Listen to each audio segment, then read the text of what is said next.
Hi, I'm Lisa K. Donner, along with Andrew Moran, Sarah Cowgill, Graham Noble, and Joe Schaefer. And this is the Conservative Five, Liberty Nation's online TV news program.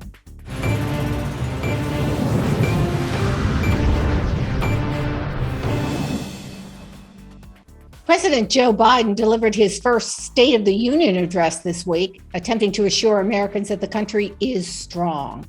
Well, that's a bit of a difficult case to make. Inflation, the pandemic, massive illegal immigration. None of these issues lends itself to a strong union. And Americans are now asking, where the heck has Joe Biden been these past 14 months? Good question. It was an interesting tale Biden tried to spin at best, but the Conservative Five panel is here to give you the authentic State of the Union, Liberty Nation style.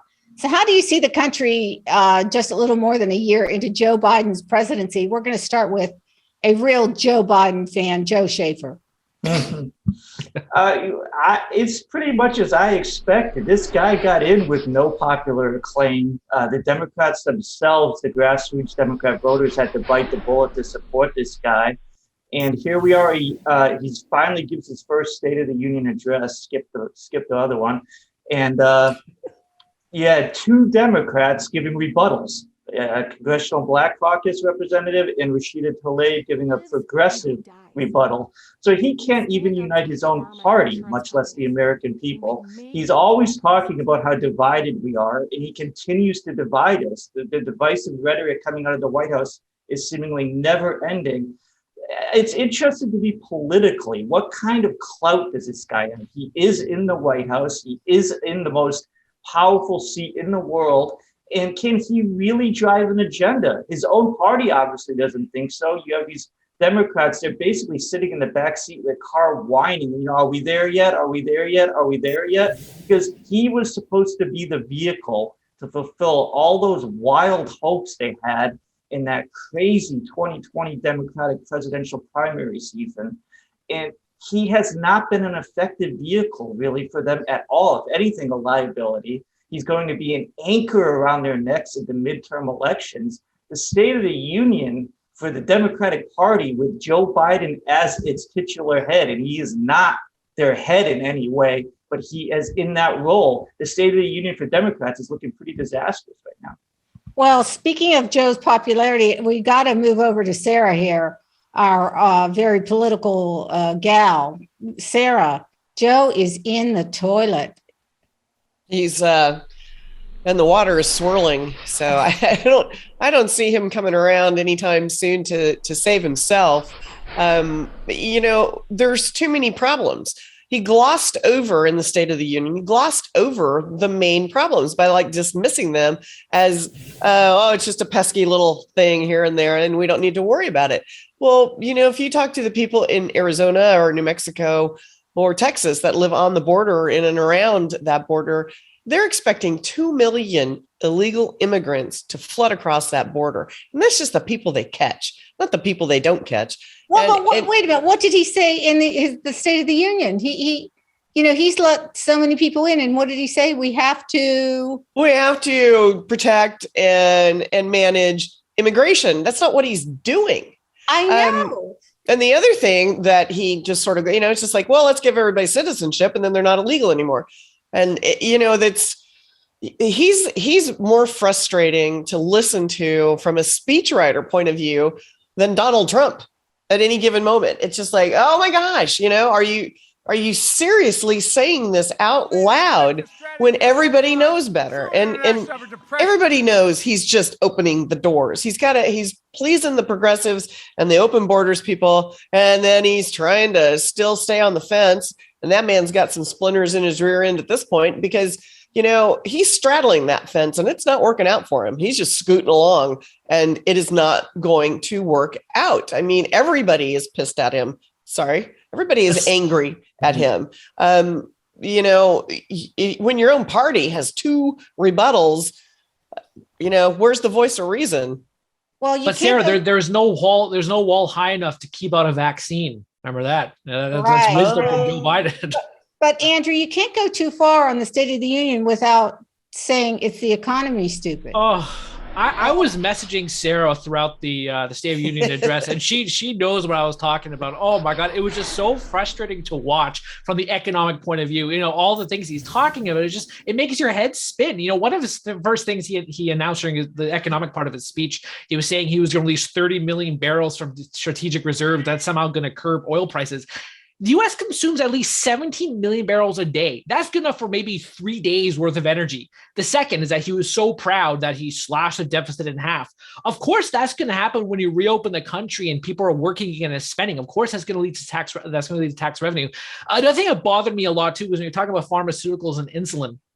And he wasn't wrong about the price of insulin. What he was wrong about is the cause of it. He's talking about greed. He doesn't talk about how it's because of the FDA. He doesn't talk about how the FDA grants monopoly privileges. He doesn't talk about patent abuse. He doesn't talk about restricting general insulin and the overall cost of that. And then the other thing too that really bothers me, he thinks that price controls are somehow going to be the panacea to higher pharmaceuticals. And then he also repeated the same fallacy that, it's because of big meat that food prices are so high, how it was only 4 companies control most of the market.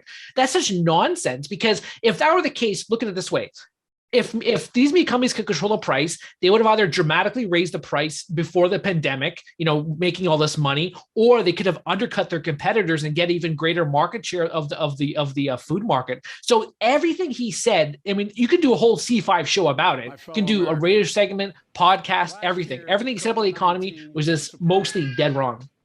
I was just kind of excited that you said big meat. That's the funniest dang thing. And I might just be a little immature, but that cracks me up when there's actual big meat, like big pharma, big meat. Holy I got moly. some big vegan meat, Sarah. I got some big vegan sausages.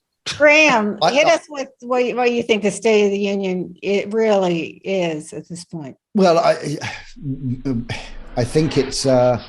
I think it is, as I believe it was Gerald Ford once said, the State of the Union is not good. And I think that is an understatement right now. It's shocking. I'd like to say on the economic front real quick. Yeah, I find it funny the way that the left-wing media and the Democrats are putting out this narrative that all of these rising prices right now are about that all of these greedy corporations have suddenly decided to jack up their prices to make this huge amount of extra profits. Well, I think we all know, I think whether you're a conservative or a progressive or a liberal, whatever you want to call yourself, I think everyone accepts the fact that corporations are motivated, by a certain amount of greed for profits. And if it was just, why is it all of a sudden that they've all now, just when Joe Biden got into office, they all got together and said, let's all jack up our prices and make a bunch of extra money. Why didn't they do that 5 years ago, 10 years ago, 15 years ago? So that's nonsense. But I would come back again to the Ukraine part of his speech. First of all, you got to give Biden credit where it's due. The fact that we are supporting the struggle of the Iranian people is a good thing.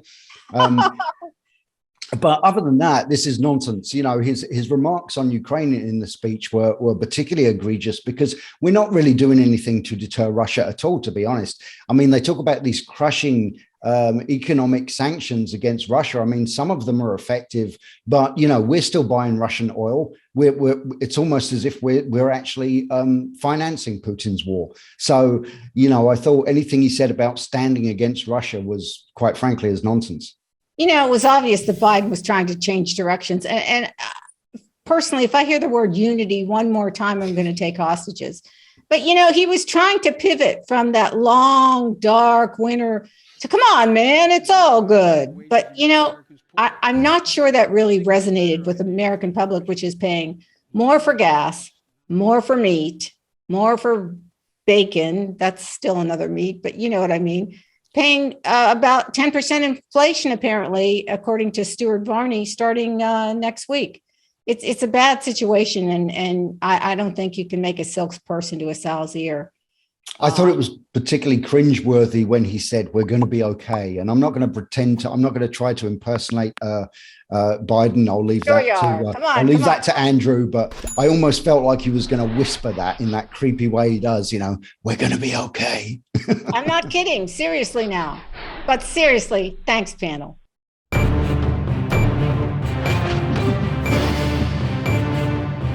That's it for our Conservative 5 panel today. Check out our other C5 shows and segments on your favorite video platform, YouTube, Vimeo, Rumble, or on the wall. As well, Liberty Nation has its own Roku channel where you can see all of our TV productions. Thanks for tuning in, and remember, surf on over to libertynation.com. Join us for the Member Zone, just $17.76 for the year.